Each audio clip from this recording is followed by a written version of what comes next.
நடிகர் விஜயின் ரசிகர்கள் மற்றும் தவேகவினர் விஜயை யாராவது எதிர்த்து விமர்சித்தால் அவர்களை மிகவும் காட்டமாக விமர்சிப்பதை கடந்து மிகவும் மோசமாக, அவமரியாதையாக, நாகரிகமற்ற வார்த்தைகளை பயன்படுத்தி விமர்சிப்பதை வழக்கமாக கொண்டுள்ளனர்.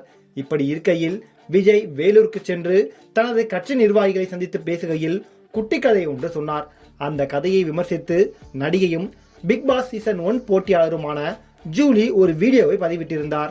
கட்சியில் இருக்க பாதி பேர் மைனர் ஆளுங்க. நானும் போய் புல்லுக்கட்ட காட்டுறேன்னு சொல்லி ஏதாச்சும் ஒண்ணு கணக்கு ஆயிடுச்சுன்னா என்ன பண்றது? 50-50ஆவே இருக்கட்டும், 500 ஆக்கிடாதீங்க. அந்த வீடியோவில் ஜூலி விஜயை காட்டமாக விமர்சித்ததால் விஜய் ரசிகர்கள் சிலர் ஜூலிக்கு எதிராக சமூக வலைதளங்களில் பதிலடி கொடுக்கும் வகையில் பல பதிவுகளை பகிர்ந்து வந்தனர். ஆனால் அதில் ஒரு சிலர் இன்னும் எல்லை மீறி ஜூலியை மோசமாக விமர்சித்தனர்.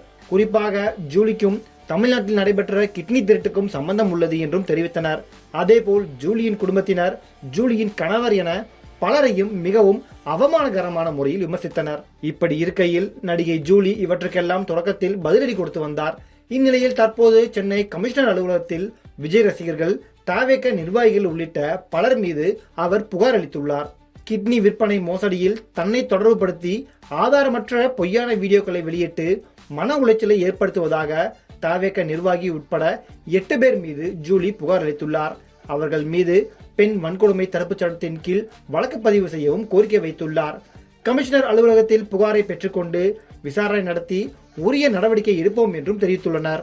இந்த சம்பவத்தை கேள்விப்பட்ட பலரும், குறிப்பாக விஜய் ரசிகர்களும் தவேக நிர்வாகிகளும் தேர்தல் வரையாவது அமைதியாக இருந்தால் அது விஜய்க்கும் தவேக கட்சிக்கும் மிகவும் நல்லதாக அமையும் என விமர்சித்து வருகிறார்கள்.